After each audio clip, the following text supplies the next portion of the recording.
بسم اللہ الرحمن الرحیم۔ السلام علیکم۔ Please subscribe my YouTube channel and press the bell icon تاکہ آپ کو میری ڈیلی کی اسلامک ویڈیو ملتی رہے۔ اللہ آپ کو خوش رکھے۔ یہ 1932 کی بات ہے جب عراق میں 2 صحابہ کرام کی قبور مبارک میں پانی داخل ہو گیا تھا تو پھر ان کو انہی کے حکم سے دوسری جگہ منتقل کیا گیا تھا۔ عراق کا بادشاہ ملک فیصل اول گہری نیند میں تھا۔ اس نے خواب میں دیکھا کہ کوئی اسے کہہ رہا تھا کہ ہم رسول اللہ صلی اللہ علیہ وآلہ وسلم کے 2 صحابی دریائے دجلہ کے کنارے دفن ہیں۔ دریا کا رخ تبدیل ہو رہا ہے، پانی ہماری طرف بڑھ رہا ہے۔ حضرت حذیفہ بن یمان رضی اللہ تعالیٰ عنہ کی قبر مبارک میں پانی آ چکا ہے، جبکہ حضرت جابر بن عبداللہ رضی اللہ تعالیٰ عنہ کی قبر بھی نم ہونے لگی ہے۔ ہمیں یہاں سے نکال کر دریا کے کنارے کچھ فاصلے پر دفن کیا جائے۔ عراق کے بادشاہ نے یہ الفاظ خواب میں سنے لیکن ان کی طرف کوئی توجہ نہ دی۔ دوسری رات پھر یہی الفاظ سنائی دیے لیکن اس نے اب بھی توجہ نہ دی۔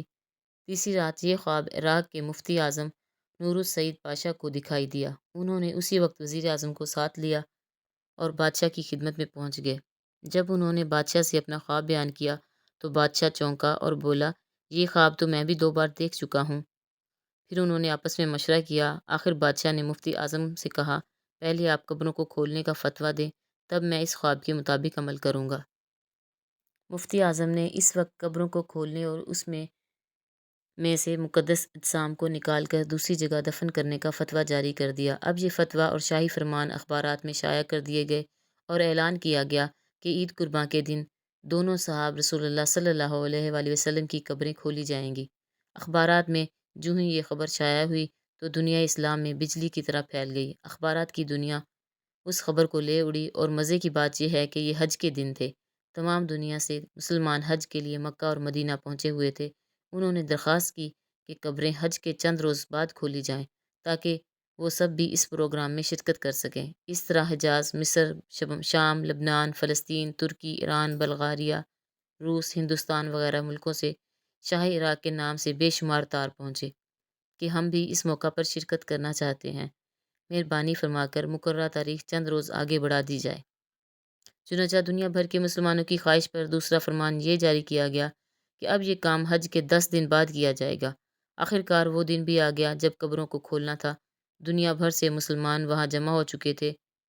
پیر کے دن دوپہر 12 بجے لاکھوں انسانوں کی موجودگی میں قبروں کو کھولا گیا۔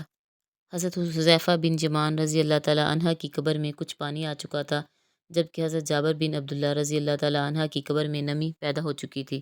اگرچہ دریائے دجلہ وہاں سے 2 فرلانگ دور تھا۔ تمام ممالک کے سفیروں، عراقی حکومت کے تمام ارکان اور شاہ فیصل کی موجودگی میں پہلے حضرت حذیفہ بن یمان رضی اللہ تعالیٰ عنہ کی جسم مبارک کو کرین کے ذریعے زمین سے اوپر اٹھایا گیا۔ ان کی نعش کرین پر رکھے گئے اسٹریچر پر خود بخود آ گئی۔ اب کرین سے اسٹریچر کو الگ کر کے شاہ فیصل، مفتی اعظم، وزیر جمہوریہ ترکی اور شہزادہ فاروق ولی عہد مصر نے اسٹریچر کو اپنے کندھوں پر اٹھایا اور نہایت احترام کے ساتھ ایک شیشے کے تابوت میں رکھ دیا۔ پھر اسی طرح حضرت جابر بن عبداللہ رضی اللہ تعالیٰ عنہ کی جسم مبارک کو نکالا گیا۔ دونوں اجسام کے کفن بالکل محفوظ تھے، یہاں تک کہ داڑھی مبارک کے بال بھی صحیح سلامت تھے۔ اجسام کو دیکھ کر قطعاً یہ احساس نہیں ہوا تھا کہ وہ 1300 سال پہلے کی بات ہے، بلکہ یوں گمان گزرتا تھا انہیں وفات پائے ابھی مشکل سے 2-3 گھنٹے ہوئے ہیں۔ سب سے عجیب بات یہ ہے کہ دونوں کی آنکھیں کھلی ہوئی تھیں۔ ان میں اس قدر تیز چمک تھی کہ دیکھنے والے ان آنکھوں کو دیکھ نہ سکے۔ بڑے بڑے ڈاکٹرز بھی یہ منظر دیکھ کر حیران رہ گئے۔ سچ ہے کہ حضرت محمد مصطفیٰ صلی اللہ علیہ وآلہ وسلم کے غلاموں کا کفن میلا نہیں ہوتا۔